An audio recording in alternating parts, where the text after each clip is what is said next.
Hello, this is Jean-Luc Martel for of the basement.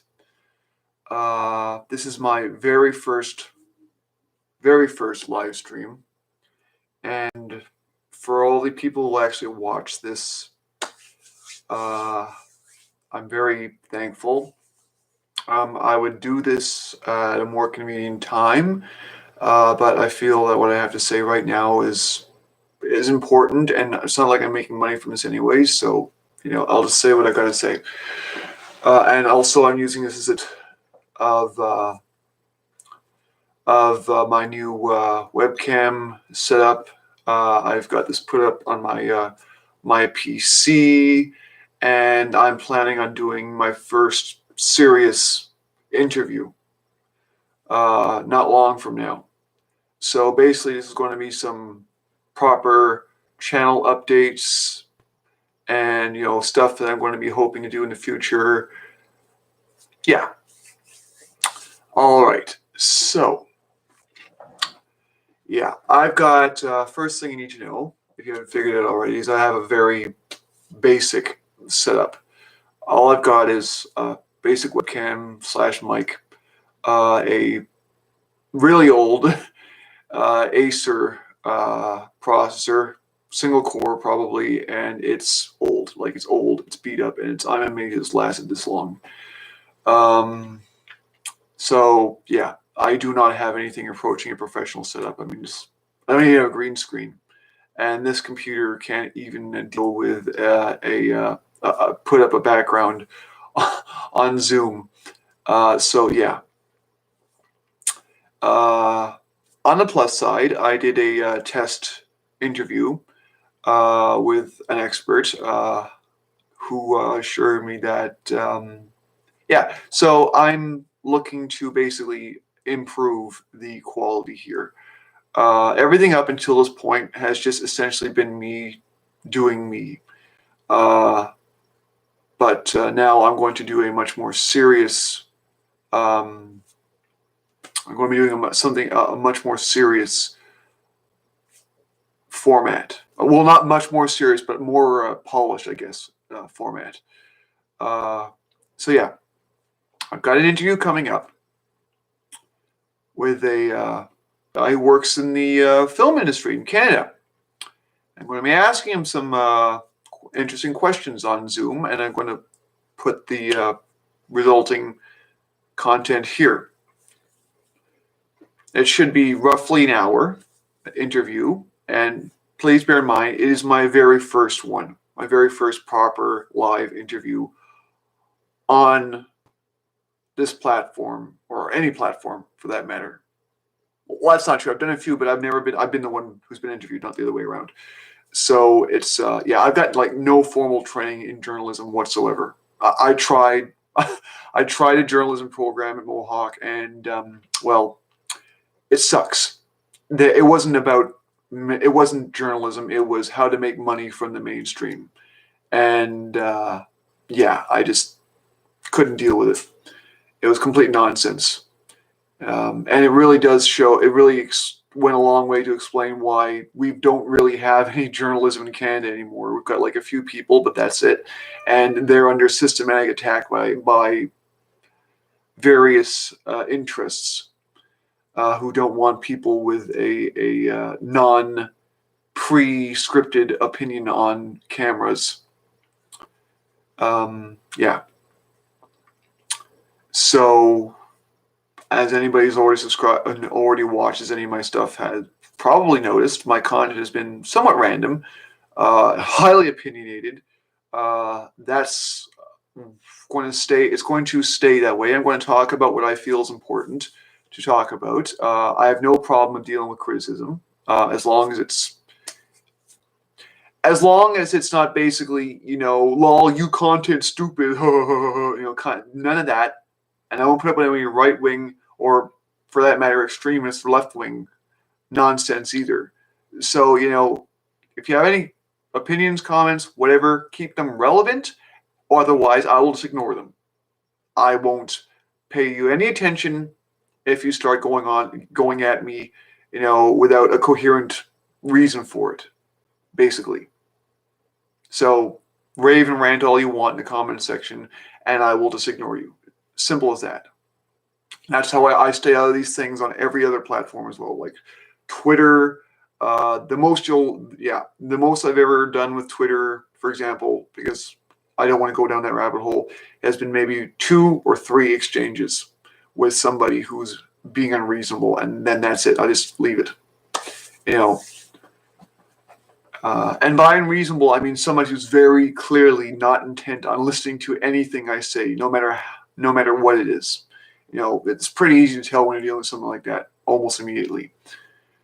Yeah. I also, so that's going to be my official policy on dealing with comments. Keep them relevant. No divisive, no right wing, no right and left wing. No, none of that, none of that bashing the other guy just because you can crap.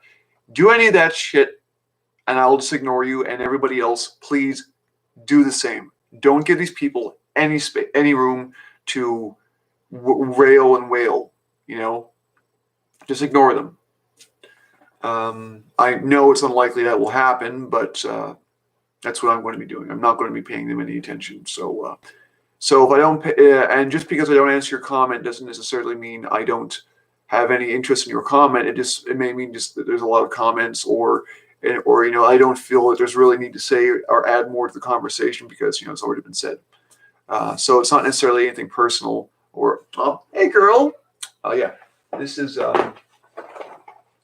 this is Hilda.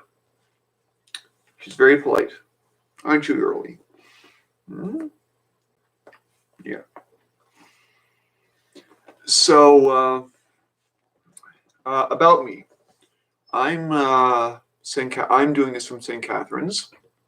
This is my basement, and hence the basement.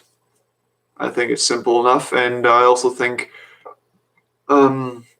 I am considering definitely a more branded name change for my channel. I'm also considering opening up a channel that would be basically for the interviews, and this would be my other channel, which would be just basically me, and just stuff that's just me basically, or just random like cat videos and stuff like that. Yeah, so keep the two separate. The more professional, long form, polished stuff would be on one, and the other, and the more opinionated, just me talking and random cat videos and whatnot, that would be on the others. That would remain on this channel. So yeah, so the second channel, I've got a few names in the offing. One is the basement, because I live in a basement. And I think it's also, pretty much lockdown. I think it's appropriate. Hey, look, here's my lockdown basement. Go figure, right? Another possible one is the lockdown, because we're all in lockdown right now, and I want to be the only Canadian channel I've ever seen that is Canadian. Not that I'm saying none out there, but I haven't been able to find any that is willing to basically, challenge, voice what other people are saying, but nobody else is, really covering, or at least until very recently, the mainstream has not touched upon, which is, of course, the completely incoherent, raving narrative that we've gotten from Doug Ford throughout this pandemic so far, which has basically been whatever I say goes, and meanwhile, people are dying, their lives are just being destroyed. Their businesses are being trashed, and it's also empowering right wingers. I mean, in St. Catharines, we had a big bloody protest. The only problem is it wasn't a protest. I didn't personally see it, but my mom did, and the locals sure as hell did. And yeah, it was pretty shameful, to be honest. Yeah, so I'm going to read from this local news article, which my mom so kindly brought to me. Yeah, pizzeria buoyed by community support. Paul Forsyth, NagarThisWeek.com. The way Ted Fragiskos sees it, and I apologize, I butchered that name horribly. The way folks in St. Catharines rallied to step up and help his pizzeria that was the target of vicious messages and negative reviews on the weekend is proof that people in the Garden City take care of their own. Now, for reference, for those who don't know me, and even for those who do, I've only been here in St. Catharines for 6 months, okay? I'm a newbie. So I don't even, I'm not very familiar with with the hoods, and all that. And the city is laid out quite differently from my hometown for 30 years of Hamilton. So just be aware, I don't know where a lot of the stuff is.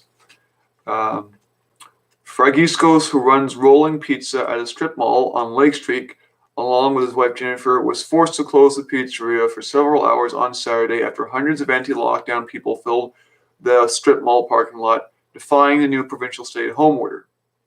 Now, I don't have a problem with the stay. I don't have a problem with protests. I have a problem with these guys. Their protest. It wasn't a protest.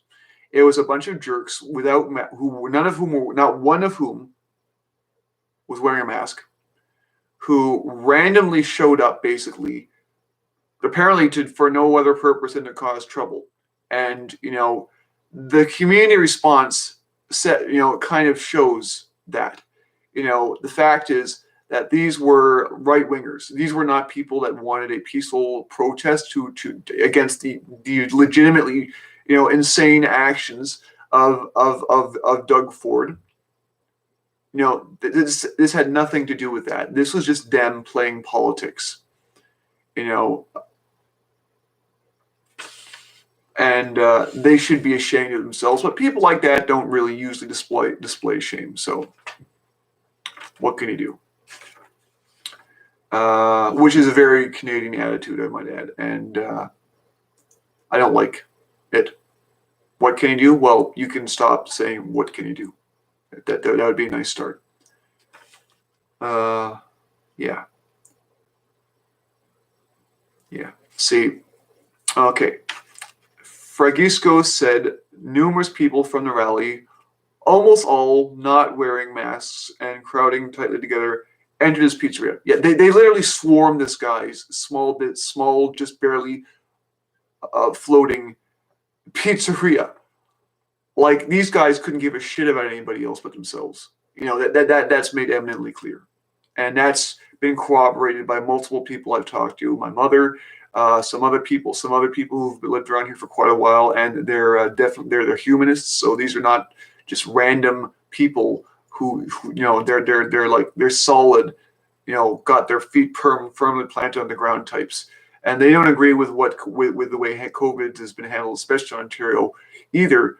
But they're not on these guys' side.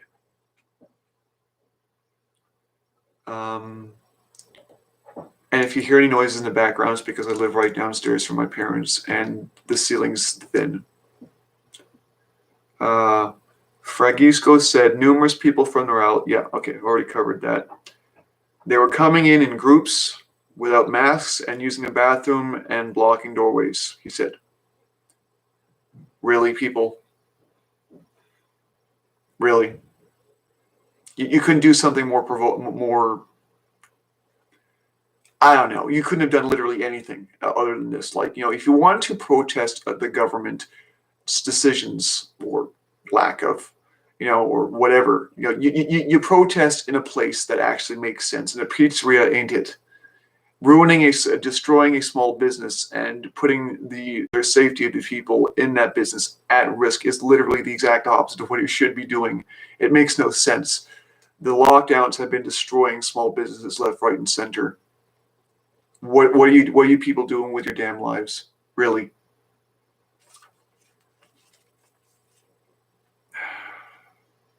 Some of the people entering the pizzeria became combative over the need for masks, a reflection of some of the conspiracy theory beliefs among at least some.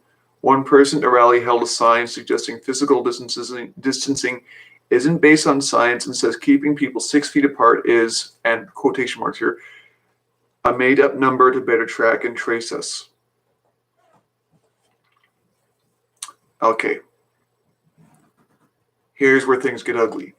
It's conspiracy theories. Now, the problem with conspiracy theorists is basically it's impossible to convince them that they're wrong. You know, as I would think that anybody who's watching this stream from the United States could very much attest to. Yeah, this is pathetic. It's pathetic. You know, and well, I don't necessarily agree with the social distancing because honestly, I do think that 6 feet is basically an arbitrary number that somebody pulled out of their ass, and it still doesn't change the fact that these people weren't wearing masks. They were harassing and endangering the lives and property of a completely random, innocent business, and just generally acting like complete jerks. Yeah, not a good look. And this whole made-up number to better track and trace us. Look. Just look at what Ford has done. Nothing he's done has been linear or made any kind of sense other than basically my logic is hit hammer. You use bigger hammer. There's no internal logic. There's no the real problem here is that there is no plan. That's the real issue, and most Canadians, especially in Ontario, understand that.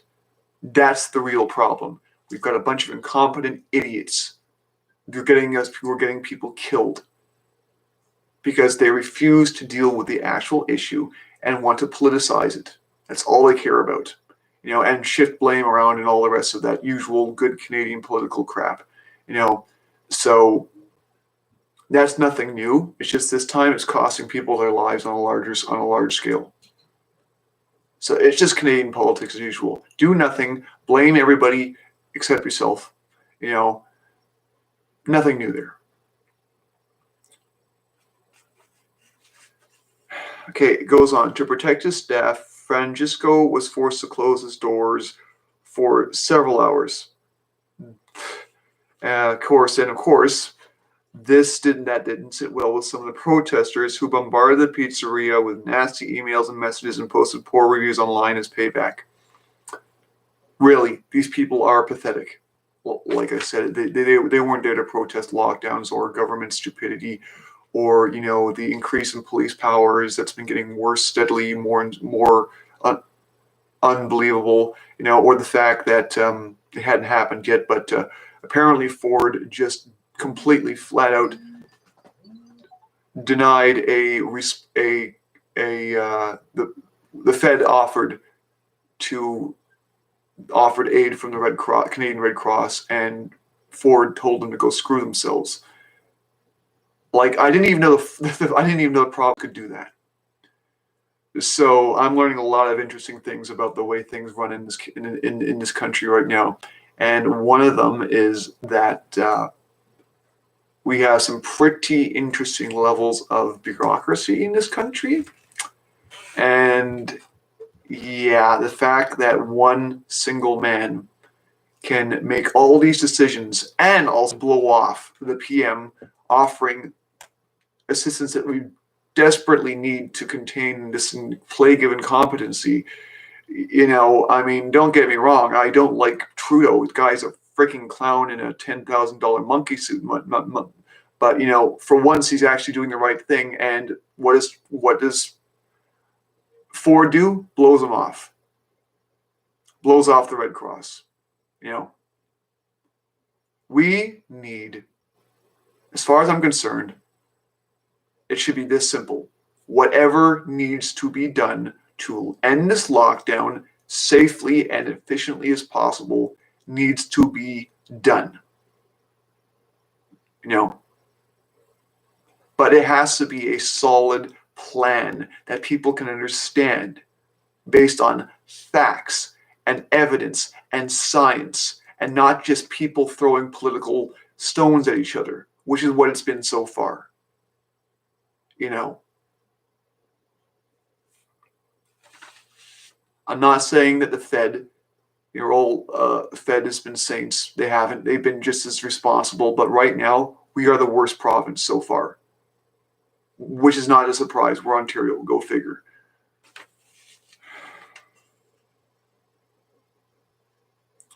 Yeah. We had people wishing we closed forever, calling us sheep and mindless. Yeah. So your classic, right wing response to anybody who dares, tell them to go to tell them to go screw themselves. Basically, it's classic. It's like we don't want your insanity here. You're endangering my staff. You're endangering my business. And like, what are you even protesting? You're not protesting anything. You're just being jerks. So get out. Yeah. He said it was ironic that the goal of the rally was supposed to be showing support for small businesses hurting under shifting rules and restrictions during the pandemic, right? But it forced a number of those small businesses in the strip mall to close. It wasn't fair for the businesses, he said. This was supposed to be about helping small businesses, but it really hurt small businesses. So they're actually helping Ford, and is assuming he even has an agenda at this point, other than pretending to, other than just hitting harder and harder and harder, yeah. So they're actually doing Ford's work for him, while at the same time claiming that they're against Ford's business destroying policies, or lack of policy, really. Right wing all the way. But later in the day, Francesco said people hearing of the backlash rallied to support the business as orders poured in, and people took to social media to post glowing comments about the business and its staff. You see, that's how you support small businesses. I mean, it helps if the government pretends to give a damn too, but once again, that's on Thug Ford, and these guys were doing his work for him. So, but the local people, the ones that actually gave a damn, they're like, these guys just got attacked by basically and by right wing angry mob. Yeah, no, we've got to do something about this.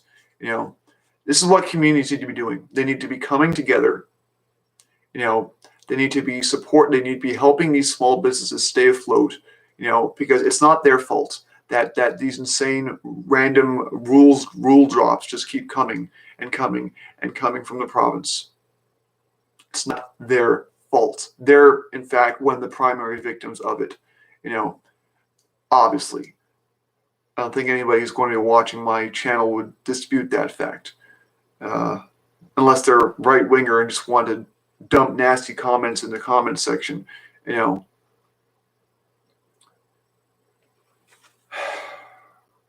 But later in the day, Francesco, yeah, okay, I already covered that. I was overwhelmed by the positive aspects that came from the negativity, he said. It really helps when there's a supporting web of people at the end of the day. Please note, these are normal people to just appreciate the situation the guy's in. This is not the government doing a damn thing to help. This is not the so-called protesters, and I call them rioters, doing anything to help. They actively did the opposite. This is just local people who care. That's what will get us out of this pandemic. People coming together, dropping everything else, identity politics, all the rest of it, and just helping each other. This is good stuff. Okay? I'm proud of you. I'm very proud of every single person that helped here. Just want you all to know that. I've only been living in St. Catharines for 6 months, but I can tell you one thing. I come from Hamilton, which is a city that has basically been left to go to seed by the province. And I've seen it. What I've literally seen 30 years of essentially slow motion decay take hold in the neighborhood I lived in. So I know what it looks like when people don't give a damn about their neighborhood. And at least around here, it doesn't look like that. I've been assured downtown is much worse. But quite frankly, it's not. I haven't seen anything. that's even remotely close to just how run down Hamilton was. Just putting it out there. Yeah. Not even thousands of people protesting can take that away, he said. Damn right. The amount of customers who came to support us was amazing.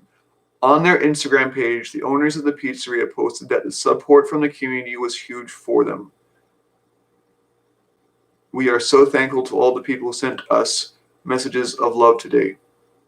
Fragaiskos, once again, I know I'm butchering it, sorry, said he's a firm believer in freedom of speech, but not when it harms others trying to make ends meet and keep people employed. That's exactly what they're doing in Montreal too. Granted, in Montreal, the situation is actually somehow worse. Like they've got like 9 p.m. an 8 p.m. curfew, which is just insane. Like if you think people are just going to end their lives when at 8 p.m. and go home, it ain't going to happen. Whoever thought that was going to work out, especially in the constitutionally self entitled Quebec French Canadian population that believe, despite they're the smallest minority in the entire country of Canada, the smallest minority language-wise, they thought that was actually going to work. I mean, I don't know what the hell they were thinking of there, but let's just say that the French are pretty well known for rebelling against just about anything and everything at any given time. So yeah, 8 p.m. lockdowns, curfews. Good job, Quebec. I really hope that works out for you. But yeah, I'm not a fan of Quebec. I'm going to put that out there. I'm not a fan of the French elite. One of which Trudeau is definitely part of.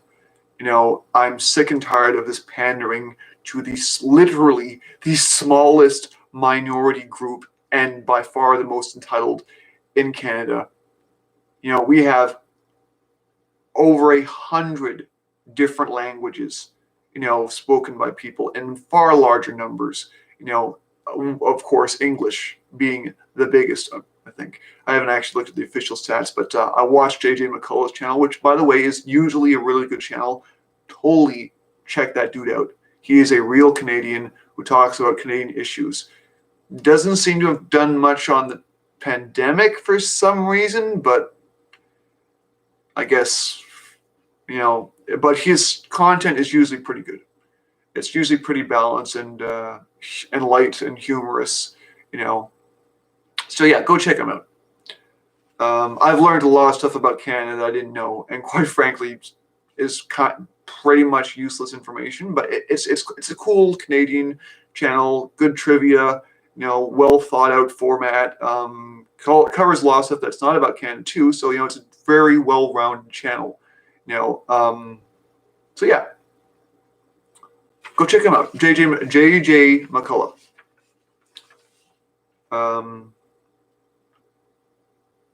Okay. Yeah, freedom of speech, etc., etc. I understand the frustration of businesses, and it sucks when you're not considered essential, but it's a worldwide pandemic. Okay, this is right near the end, and I'm just going to say that it is a worldwide pandemic, and it does not know any borders. So why has Canada kept its borders open? We've got the longest, aside other than Russia, we've got the world's largest borders. And fortunately, and we've also got the single largest border shared with a single country, other than Russia's border with China, which is like 4,000 kilometers of land border, I might add. So a lot. But they're also twice the size of our country. Like just the sheer land mass is insane. Yeah, this pandemic doesn't give a damn about your borders or your politics. Yet it's been politicized, especially in the West, right from the very beginning. It's been weaponized. It's been used to churn up right-wing, right wingers and conspiracy theorists and QAnoners and all the rest of that stuff. Like, can we just deal with the pandemic at least? Then start going back to the old school, blame X country for this, that, or the other. I don't give a damn what country did what until the pandemic is over. Then you can start throwing out the blame. Okay? Get the disease under control first, then deal with the blame gaming.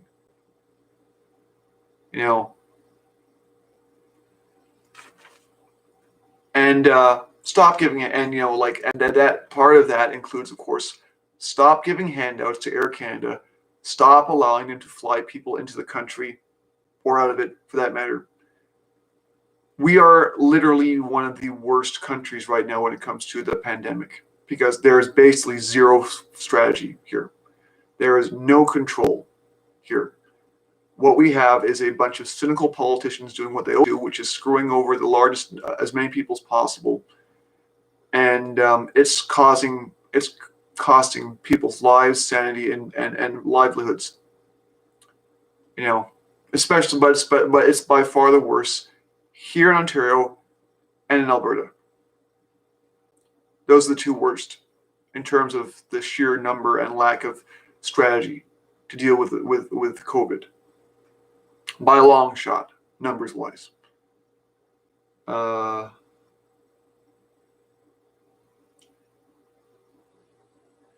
Yeah. And the lack of information from our government is allowing and empowering these right-wing nut jobs. Okay? If you honestly believe that God will protect you and all, that's your thing. Okay? I don't care. Just don't go shoving it down the throat of some poor random business that's completely dependent upon the goodwill of good neighbors, which fortunately seems like they have plenty of around here. I don't know how this would have gone down in Hamilton, but I can almost guarantee it wouldn't have been anywhere near this level of local support.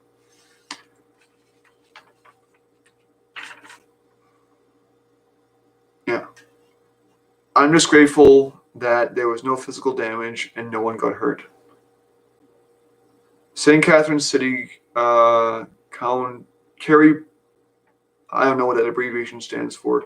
Carrie Porter tweeted her pride on how the community rallied to support the pizzeria after hearing of the backlash from protesters. St. Catharines bucked up and overwhelmed Roland Pizza with overwhelmingly positive reviews. She tweeted, "This town has A+ people."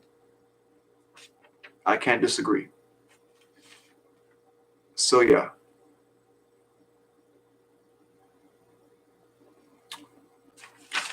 And here's the article. So you can verify that everything I just said, and I didn't make any of it up. Feel free to screenshot it.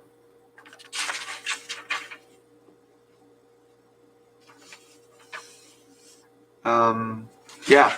Well, I don't really think there's really much more to be said about that. Good job, St. Catharines.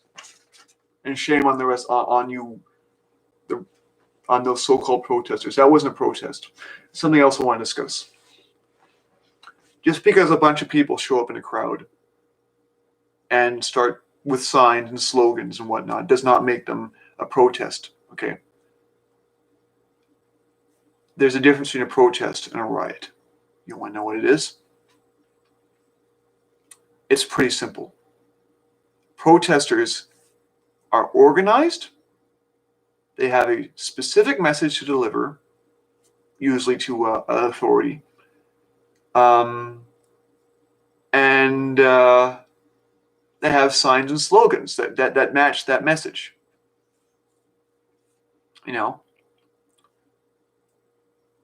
But the most important thing is, a protest is not supposed to damage property.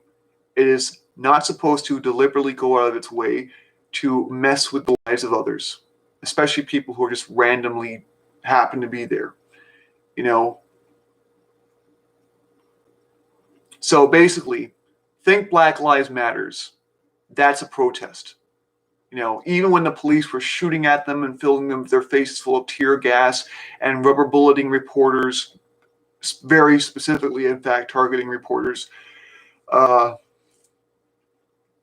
which is apparently a thing that's been completely forgotten by the press, I might add. I don't know how they forgot about that, but they did.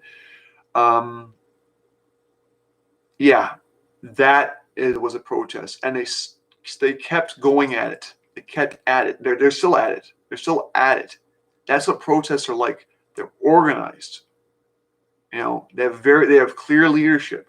They have a clear mission statement. It's not just a bunch of random people coming together to have a good time at the expense of a local business.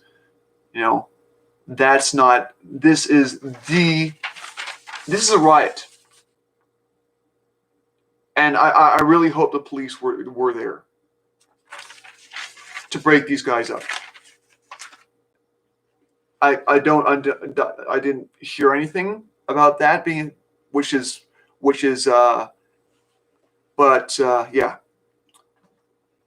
So I am somewhat worried that there was not a police response. If there was, please just put it in the comments. But if there wasn't, then that means that there's a serious problem with the policing around here. Which, considering that Ford has basically given the police around here unlimited power, would not surprise me. I'm not exactly pro-police, at least not the degree of which at least not the way they've been acting recently. What we've been seeing in the States, the incredibly vicious crackdowns on anybody really, but I mean especially black people, but just and Hispanics and all the rest of it, but just generally like anybody who does anything really and is in a certain income bracket. It seems that it's more and more, it's just literally anybody who's in a certain income bracket and not so much even a race thing anymore. It's just like literally, are you poor? It doesn't matter if you're white, you're still going to be targeted and shot randomly by some random cop. You just won't hear about it as much in the media. Fortunately, so far, I do mean that cautiously, so far, that hasn't happened, at least not anywhere near to the insane militant extent it has in the States. The problem is that with the way Ford's going in Ontario, it's starting to happen here.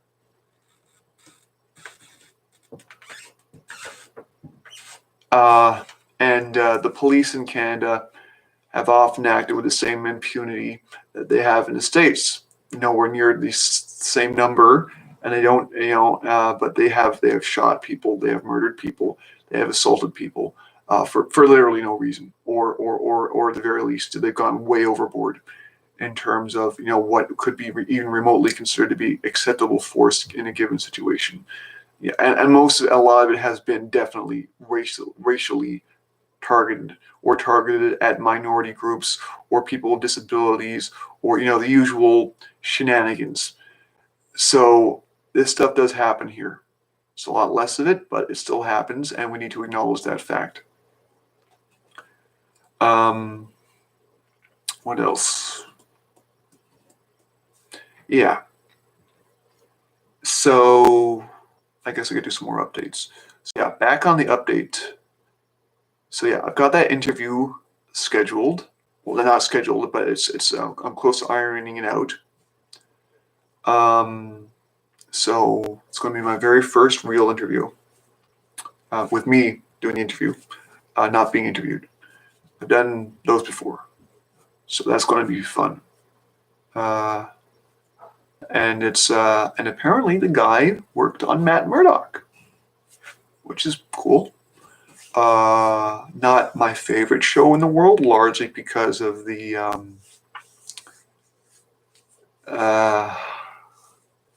let's just say I like Matt Murdock until the whole will they, won't they thing again, between Matt Murdock and his main squeeze, went on for 5 damn seasons, and every time they ended up together, it was literally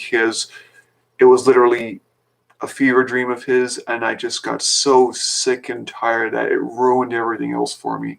It doesn't matter how good a show is if you keep throwing in this ridiculous, they're never going to go anywhere with it, and they keep jerking you around love triangle. It's just enough, okay? Just have them at it or not. And then they finally decided to have her shipped off to another city in the show, quite literally. And I was like, finally, and now they're married. I don't know how many seasons later, but they finally got over it. So but other than that, it was it's still really good, really inventive, really imaginative, and really shows what you can do if you don't act like Hollywood and basically pander to the lowest common denominator in terms of IQ. One of my favorite things about it is the way they take, they often take, contemporary issues from today, and they put them in a Victorian setting. One of my favorite episodes was the one where it was about a stalker on a telegraph exchange who was luring a woman who worked at the telegraph exchange, to their deaths. And what was really clever about that was this was clearly talk, and this could also easily apply to the internet. So I don't know if it was specifically about, just like this is like the internet stalkers, but like in this really interesting, pre-internet 18th century Victorian era kind of way of doing it, because telegraphs were the internet back then. That's what they had. But it was done really well. That was a really clever way of like, how do you talk about a contemporary issue but make it look completely different while still clearly dealing with the issue. And it was really interesting. It was really clever, and somewhat chilling, quite frankly. I don't remember the name of that episode because it's been a while since I've watched it, but it definitely was one of my favorites. I liked how meta it was. Something else I like about Matt Murdock is that for the most part, or rather Murdoch Mysteries, is that for the most part, people's actions have realistic consequences. It's not like a lot of these shows where people are able to just do randomly stupid stuff and then they just somehow avoid death or whatever you would expect to happen, to people doing stupid stuff like that. The trope of like a lone policeman going into a place and then getting themselves killed because they went in without backup, is so overused and so old. It's just like I think almost at this point it's kind of basically an in-joke that that because as soon as you see somebody like they pick up the phone and they're like, "Hello, is that you?" And they're going to die. That kind of thing. I think nowadays it's done more tongue-in-cheek. But then you got like this like in Midsummer Murders. Obviously, it's definitely being done tongue-in-cheek in Midsummer Murders. But then you got the more serious shows, where they still do stupid stuff like that and they die, and it's like you got, and then you wonder, are people really this stupid? Well, I don't think so. I really hope they are not, because the human species would have been screwed a long time ago, But yeah, my personal favorite is always got to be when a single cop goes into a place all by themselves. They know there's probably somebody in there probably waiting for them, and then they'll be completely on their own, and they don't even have they don't have a radio or anything to call for help. They don't have any backup on the way. It's even if they call for backup, it's usually 20 plus minutes away. And of course, it only shows up right after they've done all this stuff on their own and nearly gotten killed for their own stupidity. That sort of thing. Real life shows us that cops always act in groups, for good or ill. Yeah. So to then display cops doing stupidly heroic things over and over and over in a police show is completely insulting the audience's intelligence. And that's my primary problem with most Western media right now. It feeds into that. Stop insulting my intelligence and the intelligence, presumably, of everybody who watches your show. You should assume that your audiences are smart and can just look up on Google or and Wikipedia. And by the way, Wikipedia is another problem.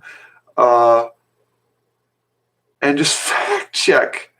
Did this happen? Or they just use a bit of common sense, and just be like, no way, it doesn't wash. And that's one reason why I don't subscribe to the mainstream media. I don't subscribe to Fox News and CNN and their Canadian counterpart, which seems the BBC, yeah. If you want my attention, stop insulting my intelligence. But you don't want my attention. You're being paid to put up this nonsense. So yeah, you clearly don't care what your audiences think. So I'm not going to pretend that I think you care what your audiences think. Same with Star Wars and Star Trek. I'll admit it. When it comes to Star Trek and Star Wars, I think they've definitely gone down the tube. I'm not going to get into a big debate on that, but yeah, the last 3 Star Wars movies were trash. The Mandalorian is awesome. The Clone Wars are awesome. And why they don't make more? Well, I don't know if they don't use the crews from those to make the next set of movies, they're going to die just as hard as Solo and The Last Jedi and all the other ones. Rogue One was good. I don't know why that one gets so much flack, but it was one of my favorite, actually, Star Wars movies. And I've seen all of them, except the newest trilogy. I saw The Force Awakens, and that wasn't so bad. I actually liked that. It was interesting. But then, of course, none of the questions got answered, and a lot of them were actually just shot down. So they lost my interest. Which is another reason why I like foreign films. I have noticed something about foreign films, especially the historical ones. It's that they don't insult the viewer's intelligence. Nowhere near as much, at any rate. If you want to see the best World War II movies, look no further than German and Russian collaborations. They are the absolute best in terms of showing war as what it really was, because those two countries, really were the absolute worst of the war. They were definitely 100% trying to absolutely annihilate each other. There's no other way to describe it. And Russian war films, especially the World War II war films, always show war as what it really is, which is a bloody, awful tragedy. This is something that Russia understands very much. And Germany, of course.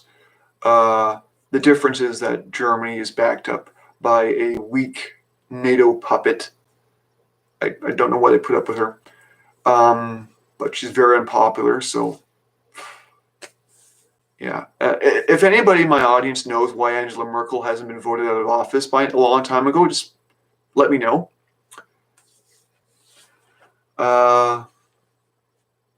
Yeah. I mean, yeah. Then Biden. Where do we even start with Biden? he has broken off all diplomacy. He has alienated North Korea again. He has seemingly forgotten about the Iran nuclear deal being a problem. He has sent a fairly sizable force to the Russian-Ukrainian border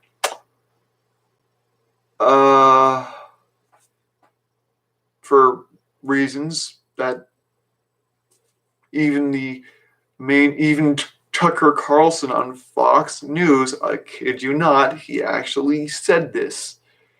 He actually went at Biden about alienating the Russian diplomacy. Tucker Carlson of all people. I mean, he's a complete hypocrite, I know. But if even Tucker is like, there's a strange thing going down the States right now where you can almost predict that anything that certain media outlets say will be directly in opposition to whatever political party is currently in power. So I suspect the only reason why Tucker Carlson gave this surprise, which gave this very much, this is pretty much the problem, review of basically giving the middle finger to Russia, a nuclear power, with a fairly sizable army that would be fighting on its own border and not just, so they would be, realistically, and Canadian troops are over there too, I might add. Let's not forget that. Canada's behind this nonsense as well. So so basically, Biden has, as many people have already said this, so I won't go too far into it, but Biden has basically reset U.S. foreign policy to back like a decade. And unfortunately, Biden has a very long and proven track record of being a hard case on foreign policy and internal policy, the drug war, all that stuff. The stuff that makes everybody want to vote him out of office, basically.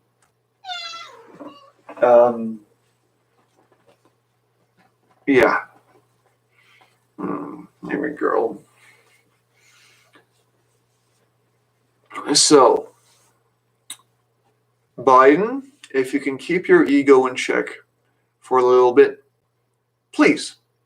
I'm only 30 years old. I don't want to die because you had to give the middle finger to Russia and send troops to Ukraine for some reason because you had to play the big man. And Canada really should get the hell out of NATO. It's a completely one-sided toxic relationship. It really is.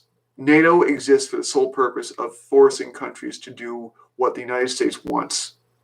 That's all it's there for. That's all it's there for. It's a one-sided military alliance that serves no purpose other than to further U.S. foreign policy, which is almost always screw up whatever country disagrees with us.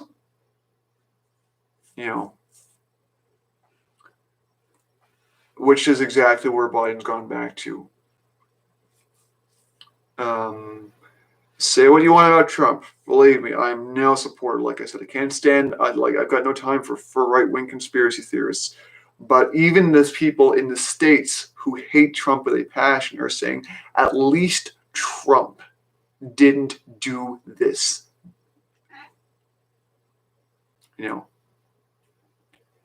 And even Tucker Carlson, very ironically, is also saying, pretty much the same thing. Of course, I suspect that if it was Trump who was back in power, Tucker Carlson would also be cheering on Biden for, flipping the bird to a nuclear power. No, actually 2 nuclear powers. 3 if you count China. And I do count China. So yeah.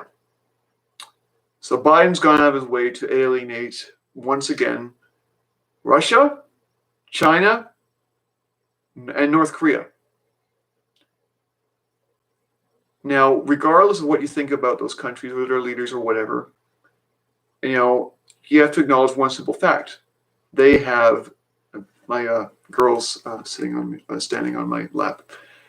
You have to acknowledge one simple thing, and that's that North Korea, China, and Russia, especially China and Russia, are very well armed, especially in the strategically nuclear, everybody's going to die if we let this thing heat up department. Yeah. And that pissing them off, at least certainly at least to the extent that we've been doing, is not good for anybody. Like, even for the people whose business interest it's in, in other words, the military-industrial complex, and anybody else who profits off of conflict and misery and human despair. Yeah, I'm totally not looking at Ford here. Yeah, not cool, man. Not cool. In the original Cold War, these countries, we were able to talk to these countries, to their leadership, because everybody had a tacit understanding that nuclear war, World War III, was not good for anybody, no matter what people, yeah. It just was generally understood that throwing nuclear bombs at each other was a bad move. But unfortunately, it seems that enough time has passed since the bombing of Japan and the Bikini Atoll Island tests and all the rest of that stuff, that apparently people think it's, and by people in this case, I mean specifically the warmongering, hawks, think that it's completely cool to back a nuclear armed power up against a wall, and insult their leaders for no apparent reason other than to gain brownie points with whatever your crowd is. Yeah.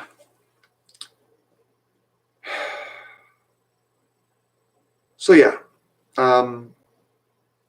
that's it. It's been roughly an hour, and basically just me rambling and getting updates, giving updates, and whatever. This is basically just been a test, but I've also talked about some real stuff, some important stuff, stuff that I don't feel that our media covers. Well, I know it doesn't cover it anywhere near enough. And that nobody else really seems to be talking about, especially as regards Canada. So I've decided to do what nobody else will. Well, not nobody. I mean, there are good independent media outlets out there, but for some reason, very few of them have YouTube channels. I don't know why.